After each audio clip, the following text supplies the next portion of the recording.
શ્રી અરવિંદના પત્ર ઉપર આધારિત એક લખાણ વાંચું છું. વાચનનું શીર્ષક છે પરમાત્માની ખોજના પ્રયોજનો. ભગવાન પાસેથી મને શું મળશે એવું વલણ રાખીને કંઈક મેળવવાના હેતુથી,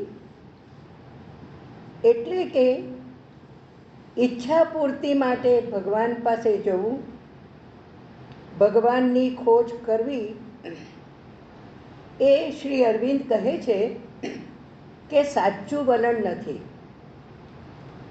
પરંતુ કોઈ પણ ધાર્મિક આધ્યાત્મિક ગ્રંથમાં સકામ ભક્તિને સ્થાન આપવામાં આવેલું હોય જ છે. ગીતાના 4 પ્રકારના ભક્તોમાં એક છે આર્ત, દુઃખી, દુઃખ દૂર કરવાની ઈચ્છાવાળો,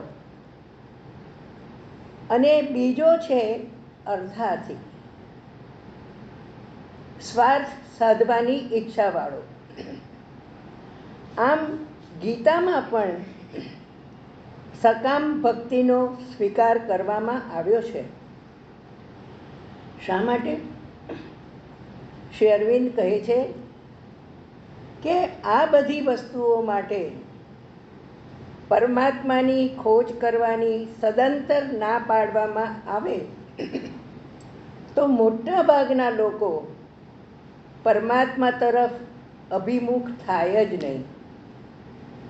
આ બધી વસ્તુઓ એટલે કઈ વસ્તુઓ? શ્રી અરવિંદ અન્યત્ર દર્શાવે છે સંપત્તિ, સફળતા, પદ, સત્તા, કીર્તિ, સ્ત્રી, પુરુષ, સંતાન, ઘર, લોક કલ્યાણ, સ્વર્ગ ઇત્યાદિની કામના. ઈચ્છા પૂર્તિ કરવાને કારણે ખૂબ જ પૂજાયેલા અને ખૂબ જ પૂજાતા શિરડીના સાંઈબાબાનું આ વાક્ય આ સંદર્ભમાં યાદ કરવા જેવું છે. સાંઈબાબા કહે છે, આઈ give them what they want in the hope that they will begin to want what I want to give them. હું તેમને જે જોઈએ તે આપું છું એ એવી આશાએ કે મારે તેમને જે આપવું છે તે ઈચ્છવાનું તેઓ શરૂ કરે. આમ સદગુરુ કે પરમાત્મા તો એવું જ ઈચ્છતા હોય છે કે આપણે તેમને જ માગીએ, પણ તેઓ તો તારી શરતે તને પ્રેમનું ઉદાર કરુણામય વલણ રાખતા હોવાને કારણે સમાધાન રૂપે આપણી ઈચ્છાઓ પૂરી કરતા હોય છે, જેથી કોઈક દિવસ આપણે કેવળ તેમને જ ઈચ્છીએ. શ્રી અરવિંદ કહે છે કે લોકો માગે અને ભગવાન આપે, એમ લાંબા ટૂંકા ગાળા માટે ચાલ્યા કરે છે. પછી કોઈક દિવસ એકદમ અકસ્માતે તેમને એવો વિચાર આવે છે કે આ માગ્યા જ કરવું એ કંઈ સારી વસ્તુ નથી. એમ કહી શકાય કે આ વિચાર આવવો એ પરમાત્માની સવિશેષ કૃપા છે અને જીવાત્માની ધન્ય ક્ષણ છે. પહેલાં બીજી વસ્તુઓ સાથે પરમાત્માને માગે છે અને પછી કેવળ પરમાત્માને માગે છે. હે પ્રભુ, હે માં, મારે કેવળ તું જ જોઈએ છે. આમ સકામતાથી નિષ્કામતાની યાત્રા શરૂ થાય છે. વિવેકાનંદ કહે છે કે રાજાધિરાજ પાસે હાથમાં ચપ્પણીયું લઈને ના જવાય, એક જુદી ભૂમિકાએથી જવાય. એમ કહેવાય, હે પ્રભુ, માત્ર તમારા દર્શન માટે આવ્યો છું, તમારી પાસેથી મારે કાંઈ જોઈતું નથી. તેથી શ્રી અરવિંદ કહે છે કે વ્યક્તિને કોઈ જ લૌકિક ભૌતિક વસ્તુ પ્રભુ પાસેથી ન મળે અને છતાં તે પ્રભુમાં શ્રદ્ધા અને વિશ્વાસ રાખે, ત્યારે તે વ્યક્તિ આધ્યાત્મિક જીવન માટે તૈયાર થઈ રહી છે એમ કહી શકાય. બાકી તો વ્યક્તિ માગ્યા કરે અને પ્રભુ આપ્યા કરે, એ તો જેની બિલકુલ જ તૈયારી થઈ નથી તેવા સાવ નાના બાળક જેવું વલણ છે. આધ્યાત્મિકતા નથી, બહુ તો તેને સાવ પ્રાથમિક પ્રકારનો ધાર્મિક અભિગમ કહી શકાય. ધર્મ અને આધ્યાત્મિકતા જુદી જુદી વસ્તુઓ છે. ધર્મમાં માગણી હોય છે અથવા હોઈ શકે. આધ્યાત્મિકતાનો નિયમ છે આપો, માગો નહીં.